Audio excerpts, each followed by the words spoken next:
चलिए तैयार हो जाइए। आज हम लोग देखते हैं फाइबर एंड फैब्रिक्स में क्या किस तरीके से हम लोग सिल्क में से क्या निकालेंगे, सिल्क वॉर्म के एग से सिल्क को निकालेंगे। तैयार है? अभी तक हमने क्या पढ़ लिया, याद है ना कि सिल्क का मोथ जो है वो 400 to 500 एग्स देने के बाद मर जाता है। क्या हो जाता है? मर जाता है। ठीक है। और मरने के बाद जो एग्स होता है उसको रखा जाता है कहाँ पे? कंट्रोल टेम्परेचर में, जिससे वो क्या कर सकते हैं, हैचिंग करे। और हैच करने के बाद क्या निकलता है? हैच करने के बाद उसमें से लार्वा निकलता है, जिसको हम लोग कैटरपिलर भी बोलते हैं। और ये पीरियड जो होता है वो 10 डेज का होता है, यानी 10 डेज अगर कंट्रोल इन्वायरमेंट में रखते हैं हम लोग किसको, लार्वा को, नहीं एग्स को, तो उसमें से क्या निकल जाता है, लार्वा निकल जाता है। ये जो पीरियड होता है उसको बोलते हैं, ये जो 10 डेज का पीरियड है जहाँ पर हम उसको इस ऐसे जगह पे रहते हैं, टेम्परेचर में रखते हैं, कंट्रोल टेम्परेचर में।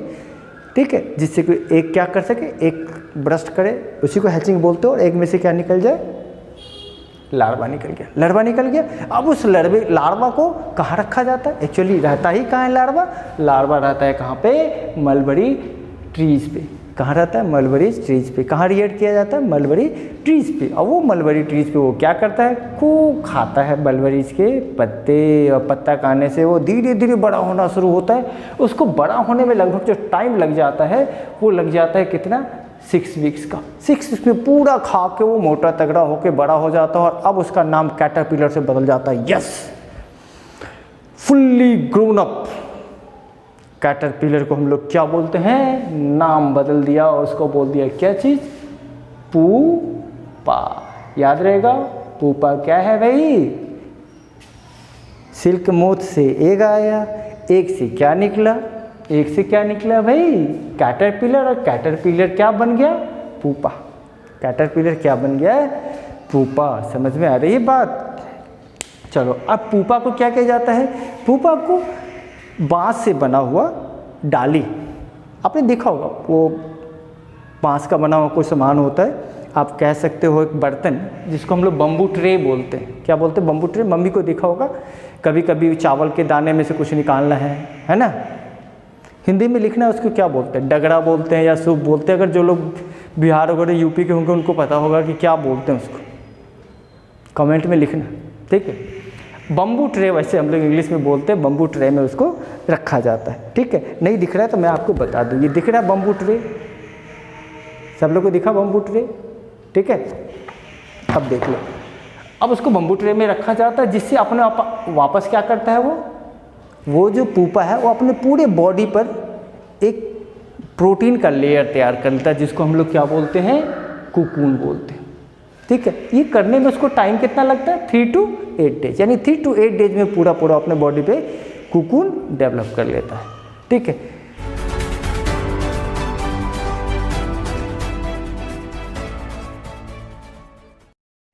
अब जो लार्वा था, वो लार्वा यानी कैटरपिलर पूपा में कन्वर्ट हो गया। पूपा अपने ऊपर क्या डेवलप कर लिया, पूरा बॉडी को कवर कर लिया। क्या? जैसे कुकून से, कुकून क्या है भाई, जस्ट लाइक क्या होता है, कभी कभी आप क्या होता है साबुन से नहाते हो, पूरा फेन पूरे बॉडी पे चिपक जाता है ना, वैसा होता है। ठीक है, जैसे आपने देखा होगा किसको, जाला बनाते हुए, जानते हैं जो अपना जाला खुद बनाता है, उन्होंने नेट बनाता है अपने चारों ओर। लिखना कमेंट बॉक्स में कौन है जो नेट बनाता है अपने चारों ओर। और ये नेट नहीं बनाता, एक लेयर क्रिएट कर लेता है अपने ऊपर। ठीक है, जैसे आपको पता होगा जो स्नेल होता है, स्नेल जो है जहाँ जहाँ चलता है एक लेयर क्रिएट करता चलता है, स्लिपरी लेयर, वैसे पूरा लेयर क्रिएट कर लेता है। वो कितने दिनों में, 3 to 8 डेज में, आफ्टर फॉर्मिंग द कुकून। जब कुकून बन जाता है पूरा लार्वा ढक जाता है, लार्वा दिखाई नहीं देता है। अब काम क्या होता है कि उस लार्वे में से क्या निकालना है, लार्वे में से कुछ नहीं निकालना है, कुकून के अंदर से लार्वे को निकालना है। अब टाइम आ गया कि हम लोग को कुकून लेना है, किस में से, लार्वे में से। इसके लिए हम लोग कुकून को लार्वे के साथ बॉयल करते हैं। बॉयल करने से क्या होता है, हॉट वाटर होने के कारण पूपा मर जाता है और क्या बच जाता है, केवल कुकून। और जो बचा हुआ कुकून जो होता है उसको हम लोग क्या करते हैं, अनवुंड कर लेते हैं, मतलब उसको सीधा करके, साफ करके, और क्या बना लेते हैं, सिल्क का फिलामेंट। जो सिल्क का फिलामेंट फिर से हम उसको स्पन करके उसका क्या तैयार कर लेते हैं, धागा। धागा तैयार हो गया, फिलामेंट स्पन करने से क्या बन गया, यार्न बन गया। उस ये जो फिलामेंट से यार्न बनने का प्रोसेस होता है, इसको हम लोग बोलते हैं थ्रोइंग। अब ये जो आपने धागा बनाया सिल्क का, अब ऑलमोस्ट रेडी है। वो जो धागा बनाया, वो धागा बहुत हार्ड होता है और not easy to make the fabric. Fabric बनाने के लिए आसान नहीं होता, इसलिए उसको फिर से हम लोग क्या करते हैं, उसको फिर से हम लोग देखो फिर से उसको वॉश करते हैं। क्या करते हैं, वॉश करते हैं। वो जो सबसे पहला धागा निकला उसको हम लोग बोलते हैं रॉ सिल्क। क्या है ये, रॉ सिल्क बहुत ही हार्ड होता है, that is not easy to make the fabric. कपड़ा बनाना उससे आसान नहीं होता, तो उसको रॉ सिल्क बोलते हैं। सबसे पहला रॉ सिल्क मिला, उस रॉ सिल्क को क्या किया गया, वॉश किया गया। वॉश करने के बाद उसको ड्राई किया गया, ड्राई करने के बाद डाई किया गया। भी अलग अलग डिफरेंट कलर्स में उसको सोक कर दिया जाता है, जिससे उसके डिफरेंट कलर मिल जाता है। और इतना ही नहीं, वॉश करने के बाद उसका जो सॉफ्टनेस होता है और बढ़ जाता है और चमकना शुरू करता है, क्योंकि उसके अंदर जो डस्ट डर्ट जितनी भी गंदगी हो सब वो सब वॉश ऑफ हो जाता है। तैयार हो गया भाई, अपने पास क्या मिल गया, अपने को मिल गया धागा। और धागा मिलने के बाद धागा को क्या कर लेंगे हम लोग, धागा से क्या बनाएंगे, धागा से बनाएंगे फैब्रिक। फैब्रिक मतलब ये कपड़ा बन जाएगा, और कपड़ा के बाद क्या बन जाएगा, जो बनाना चाहे वो बना सकते हो। चाहे आप साड़ी बनाना चाहे साड़ी बना लो, जो बनाना चाहे आप बना सकते हैं। कि यहाँ पे एक बात मैं बता दूँ, ये जो आपने देखा कि जिंदा living pupa boiled into hot water to kill, I think in my point of view this is not the good things. ये अच्छी बात नहीं है। Therefore many people are against wearing the silk cloth. समझ में आ रहा? अगर आप भी अपने मम्मी को ये पूरा से समझा दो कि ये जो आप ड्रेस पहनने की बात कर रहे हो चमकता हुआ, तो दिखने में बहुत अच्छा है, बट उसके लिए क्या किया गया है, एक लिविंग ऑर्गेनिज्म को मारा गया है। देयरफॉर एक्टिविस्ट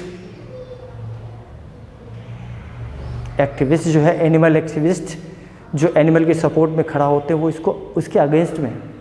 तो हम और आप भी बता दें, मम्मी को अच्छे से समझाना किस तरीके से कैटरपिलर क्या करता है, जो सिल्क मॉथ होता है वो क्या करता है, एक देता है, एक के अंदर से क्या निकलता है, कैटरपिलर। और कैटरपिलर अपने चारों ओर क्या करता है, कुकुन बनाता है। नहीं, कैटरपिलर और बड़ा होता है तो क्या बन जाता है, पुपा। और पुपा अपने चारों ओर क्या बनाता है, कुकुन। वही कुकुन का बना हुआ है आपका क्या चीज़, साड़ी, जो आपको चमकदार लग रहा है, बहुत कॉस्टली भी होता है। सो बी केयरफुल। जरूरी है, लेकिन इतना भी नहीं कि इसके लिए किसी की जान ली जाए। अगर आप एग्री करते हो कि हम लोगों को कोशिश करना चाहिए कि कम से कम सिल्क का क्लॉथ यूज करें, तो आप लिखो against the use of silk. और अगर लगता है कि करना चाहिए तो लिखो in the favour of silk. ठीक है, कमेंट बॉक्स में लिखो। ठीक है, अगर आपने लाइक और शेयर नहीं किया तो लाइक और शेयर भी कर लो, और सब्सक्राइब नहीं किया तो सब्सक्राइब भी कर लेना। ठीक है, ओके, फटाफट लिखो इसको। चलिए अब आपको बताते हैं कि जो वर्कर काम करते हैं सिल्क इंडस्ट्री में और वूल इंडस्ट्री में, उनको क्या क्या प्रॉब्लम फेस करना पड़ता है।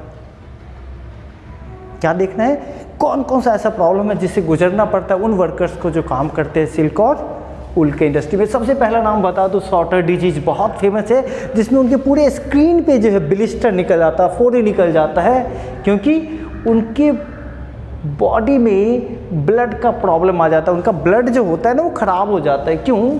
क्योंकि जब वो बॉयल कर रहे होते हैं या जब वो निकाल रहे होते हैं, क्या, जब वो किससे, सिप से हेयर निकाल रहे होते हैं, तो हेयर में जो गंदगी होता है, नो, हेयर के अंदर क्या होता है, गंदगी होता है। ठीक है, क्योंकि उसमें क्या रखा रहता है, ये बैक्टीरिया होता है, बेसिलस एंथ्रासिस बैक्टीरिया। किसमें, देख लीजिए, worker in the wool industry में get infected with the fatal diseases called sorter disease. It is due to the क्या, inhaling spores of the bacterium bacillus. Anthracis present in the wool of contaminated sheep. बहुत बार क्या होता है, जो ship होता है ना उसको कोई ना कोई डिजीज होता है, उसका जब वो निकालते हैं क्या चीज़ हेयर, उस केस में उनको क्या हो जाता है, ये डिजीज आ जाता है।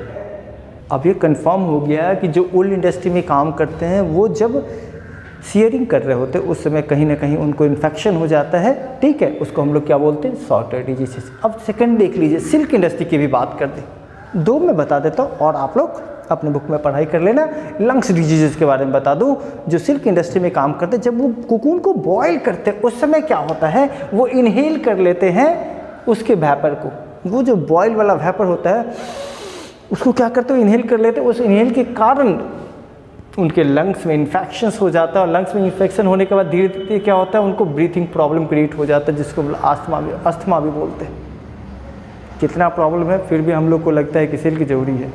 मैंने बताया था अगर एग्री करते हो तो क्या लिखो, सिल्क इन फेवर और अगेंस्ट इन सिल्क, ठीक है, जैसा लिखना। चलो एक छोटा सा बात और बता दें, आप लोग कमेंट बॉक्स में लिखो कितने तरह का अलग अलग वेराइटी होता है सिल्क का, ठीक है, लिख लिया।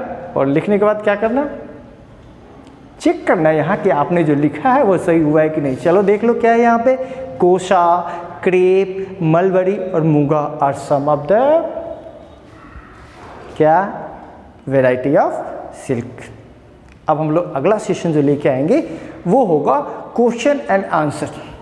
और अगर आप चाहते हो कि क्वेश्चन आंसर भी करवाया जाए, MCQ करना है आपको, multiple choice, short type, very short type और लॉन्ग टाइप, तो कमेंट बॉक्स में लिखो, तब मैं वीडियो बनाऊंगा, नहीं तो ये आपका चैप्टर एंड हो गया। Thank you for watching. Subscribe नहीं किया तो सब्सक्राइब कर लो, अगर अच्छा लगे तो शेयर भी कर दो, ठीक है, और ज़्यादा अच्छा लगे तो लाइक कर लो। Thank you for watching. Write in down your copy.